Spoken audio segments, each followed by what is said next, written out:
I don't see any sign of the delinquent kids that chased Percy into Krusty's shop in the book. Welcome, weary traveler. Come on in and take a load off. These beds will change your life. I know who you are. You're Procrustes. The beds are a trap. You're Procrustes, son of Poseidon and murderer of travelers. You've got Dad's eyes. Weirdly, the book doesn't really acknowledge the fact that Percy and Krusty are half-brothers. You'd think it would've, especially considering that they acknowledge Antaeus' connection to Poseidon when he shows up. So I guess that does make this a meaningful addition. I know there's a secret passage to the Underworld here. I know you were left here to guard it. This was not a thing in the book. Krusty was just a monster who had reformed out of Tartarus and set up shop in LA. The entrance to the Underworld was in DOA recording studios and was guarded by Charon. Hey, wait a minute, that guy is Charon! That's the same actor who played Charon in the Lightning Thief movie. How did he get in here? Fitting's not easy for guys like us, am I right? Our parents make it so hard. Stretching us and twisting us and hacking off pieces to make us seem more like them. With these beds, you just fit. This whole metaphor is entirely made up for the show. In the book, Krusty was just a sadistic monster who used his beds to torture and kill people. You first.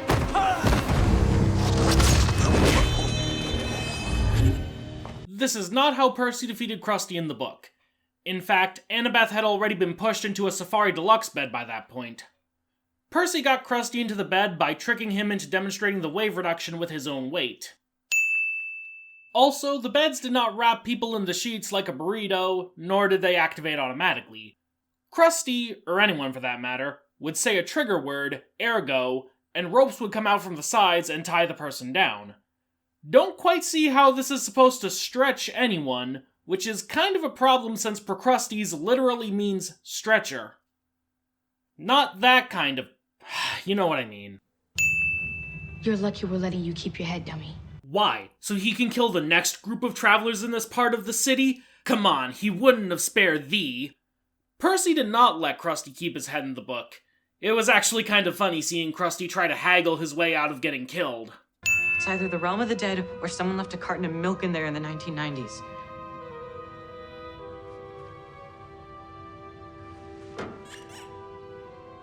Okay, I know this seems like a trivial detail now, but I swear it's important for me to mention that this stress ball was not in the book.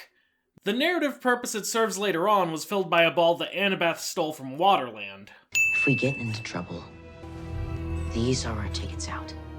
I just think it's safer if I'm not holding them all. Percy actually held on to all 3 pearls right up until the time came to use them. This change seems to have been made to set up the bullshit I mentioned them needing to pull to make the sacrifice work. This episode features a subplot made up of flashbacks to Percy being sent to a new school. These are entirely made up for the show and have no basis in the book. I'm not going. We discussed this. I'm not going.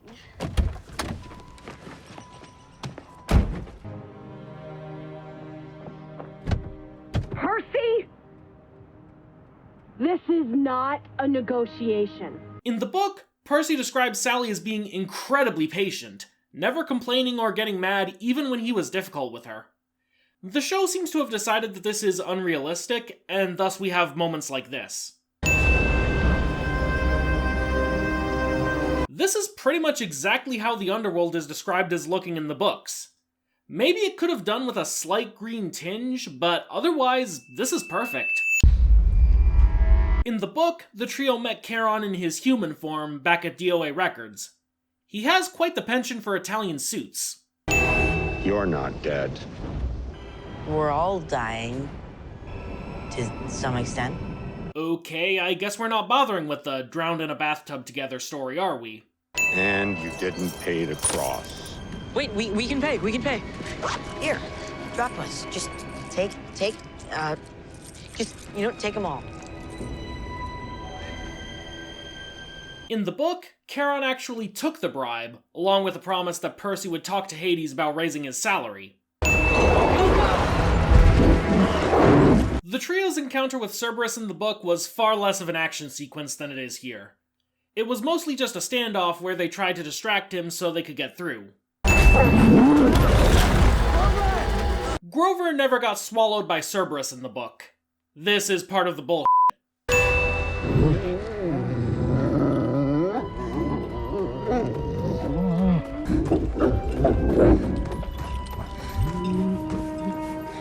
This is not how Annabeth distracted Cerberus. She bribed him into doing tricks using the red ball. Can you fly us up there with your shoes?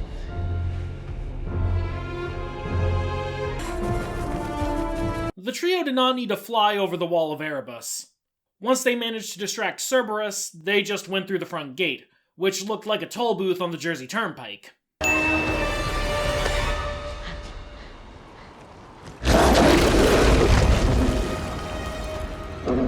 Guys? This is not how Annabeth got around Cerberus in the book. She distracted him by tossing the ball again before slipping past him. Also, I guess we're skipping over the part where they have to cross the river Styx.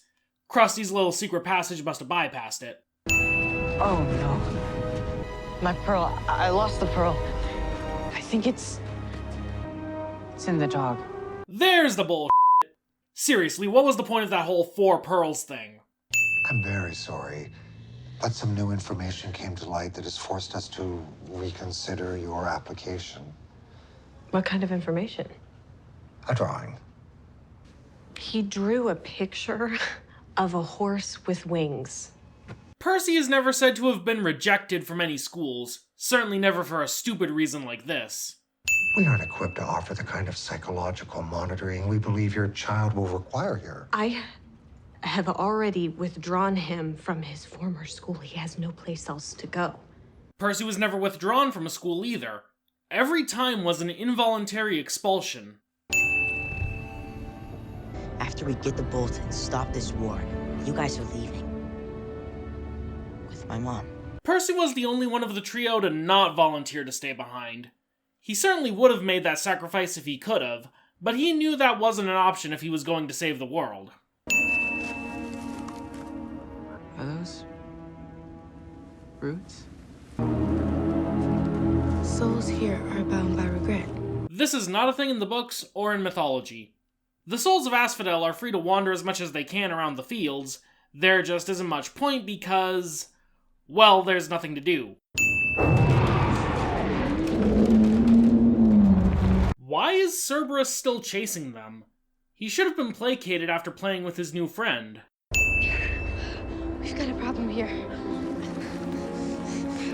Why is Annabeth the only one getting rooted down here? Is the show saying that Percy doesn't regret not saving his mom? Or that Grover doesn't regret failing to save Thalia? Both of those are sinful as shit. Go. I'll distract the dog and buy you guys some time. I'll be okay. I trust your dad. Annabeth did not get separated from Percy and Grover at any point in the Underworld. They all stuck together the entire time. Grover, where are you going? I don't know. In the book, the shoes came to life back in Asphodel. Annabeth and Percy had to chase Grover halfway across the Underworld.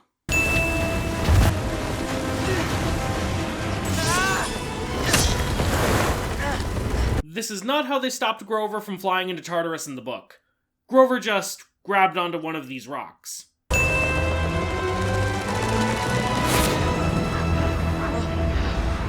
In the book, one of the shoes flew around and kicked the kids in the heads before flying into Tartarus. I'll admit, it's a pretty absurd moment even for these books, but it's one of the few jokes from the book that would have actually translated well to the screen, so I feel it's at least worth mentioning. What was that?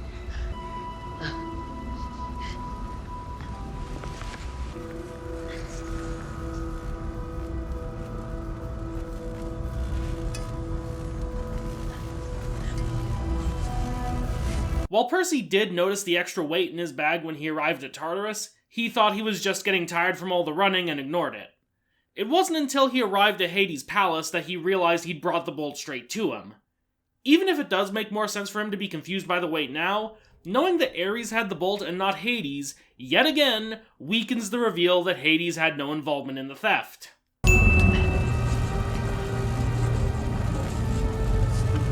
I really like this design for the Master Bolt. It follows the basic description from the book, a bronze javelin, and then builds on that to make a weapon truly fit for Zeus. Let's go get your mom. The show completely skips over the part where the Crooked One casts a spell to try and suck the kids into Tartarus after the shoes fail. I suppose that could be considered redundant, but I think it would have been nice to see that he had a backup plan. Why are you trying so hard to get rid of me?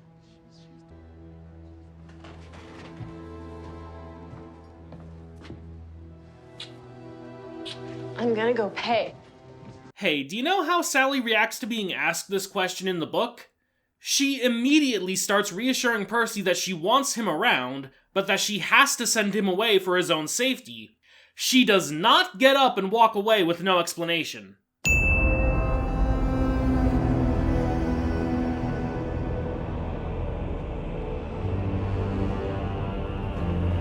This is not what Hades' palace looks like.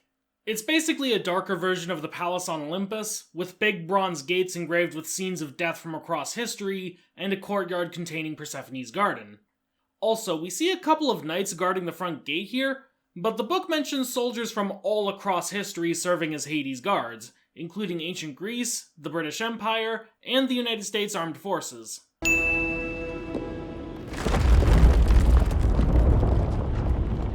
I know this is going to shock you, but there were no elevators in Hades' palace. It's a little hard to tell from this far away, but thankfully we have official artwork of these thrones, which shows that they do match their description from the book fairly nicely, with some additional artistic flair. Nice bit of attention to detail. Hey fellas, welcome. Sorry about all the... Anyways, it's great to meet you. I know who you are, and you know who I am, so we can just skip right past that part. This is Hades? I'll give them this, they managed to not turn him into Satan. But they seem to have overcorrected some, because while Hades is honorable and just, he is still supposed to be an imposing and powerful figure. As I said when talking about the movie, Hades was the first god Percy met that actually felt like a god to him. Even if you want to argue mythical accuracy, this is still Hades facing someone whom he believes has stolen his symbol of power. And do you want to know how the mythical Hades treats those he considers thieves? I'd say ask Pirithous, but you can't, cause his ass is still stuck to a rock. Sally did not appear as a golden statue in Hades' throne room. She was just as she had been in the Minotaur's hand, wreathed in golden fire. You give me what you got, and I give me you what I got. And what's the alternative? In the book, the alternative was that you would kill Sally and unleash the dead upon the earth. But I have a feeling that that isn't this Hades' style. The bolt is my brother's drama. I don't want any part of it. While Hades didn't have any interest in taking the bolt for himself or using it against his brothers, he was willing to use it as a bargaining chip once it found its way into his domain. Then what do you want? My helm! My helm of darkness, it went missing just days before someone used it to turn invisible and steal the bolt. What now? The Helm of Darkness was stolen on the same day as the Master Bolt, at the Winter Solstice Conference. How would the thief have even gotten it that early? Hades keeps it with him in the Underworld most of the time. I don't really do jealous. My brothers, on the other hand, have the market cornered on jealous. These grudges, they go on forever. Super unhealthy. That's rich coming from you, Hades. In the book, Hades absolutely was jealous of his brothers and held on to grudges for an insanely long time. It's why Thalia was attacked by the Furies, and it's indirectly why Luke's mother ended up the way she did. Hades wasn't evil, but he was bitter as It must have been somebody who was... Kronos. Oh, son of a m***ing lorem ipsum admitum veniam Tregunum the hippopotamus, the Republican, and Logan Lerman with a bucket of in a castle far away where no one can hear you soup with a bucket of Mickey Mouse and a stick of dynamite. Magical Alakazam! Why does the show keep undermining every single plot twist from the book? The fact that Kronos was responsible for the theft wasn't revealed until the bolt had been returned to Zeus. You do know that people like surprises in stories, right? Or do you think people only read the book because it has kids in it? I thought you didn't want the bolt. I don't want the bolt. Now I need the bolt. If war with Kronos is coming, I'd like to be prepared.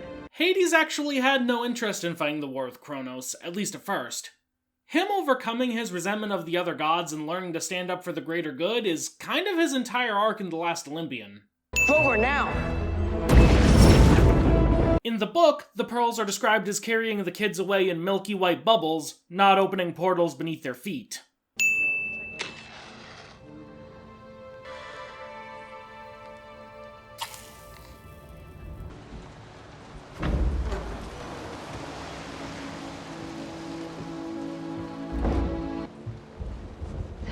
Isn't fair. No. Sally had no contact with Poseidon during Percy's childhood. This conversation could not have happened. A winged horse followed him to school. The show seems to be avoiding using the term Pegasus for some reason. Yes, in mythology, there was only ever one Pegasus, the son of Medusa, but in the Riordanverse, the race of winged horses that descend from him share his name. It's not like capital P Pegasus shows up often enough for there to be much confusion, so this is kind of a pointless change. You don't want him again? No. Tell me why. I want him to know who he is before your family tries to tell him who they want him to be. This is not the reason Sally didn't want Percy going to camp in the book. She was just afraid that if she let him go, he wouldn't come back, and she'd lose the only good thing in her life. I personally find that way more human and relatable than this sanctimonious shit. Then I think you have your answer. He's going to go to school. Poseidon wanted Percy to go to Camp Half-Blood pretty much as soon as he was conceived. He told Sally as much before he left her. One day when he's ready, when he knows who he is. It's made clearer in the next episode, but you can see in this final scene that the Pearls have taken the trio to the beach at Montauk. In the book, the Pearls took them back to Santa Monica Bay, where they had to be pulled out of the water by the Coast Guard before confronting Ares. This results in the trio having to fly back to New York after the battle. Apparently this change was made because Montauk was a more convenient and important beach. Also, I see clouds in the sky here, but no storms, which is weird considering that Zeus should be pretty f***ing pissed right now. And yes, I know there's gonna be a radio announcer in the next episode talking about freak weather events, but we should be actually seeing that. Overall, the Underworld parts of this episode weren't bad. I just have two major issues with it. Number one is the depiction of Hades. He's a fun character, I guess, but it's so different from his portrayal in the Percy Jackson books that I genuinely struggle to see how the plot can progress. Hades' bitterness and resentment towards the other gods is a major plot point in the later books, and I just don't see enough of that here to make that feel natural in any way. I also really didn't care for the detour through Asphodel. That just felt completely out of place and only served to artificially remove Annabeth from the story. I honestly don't even see what the point of that was. Were they afraid she would unravel the plot when they found the bolt in Percy's bag? You know that wouldn't be a problem if they just didn't find the bolt in Percy's bag before confronting Hades. As for the Sally flashbacks, I really did not care for them. I get the idea of trying to flesh out Sally's character, but I almost feel like they had the opposite effect and made her feel more generic. Sally's character isn't really explored in the first book, but it's clear there's a lot beneath the surface. She was orphaned at age 5 and raised by a neglectful uncle. Then when her uncle got sick, she dropped out of high school to take care of him, giving up her dream of becoming an author in the process. Then she had Percy, met Gabe, and you probably know the rest. I think it would have been way more interesting if they'd explored that compared to this basic melodrama. This is another middling episode for me, which is a shame considering that so many of these have ended up being that. Hopefully the finale ends things on a high note.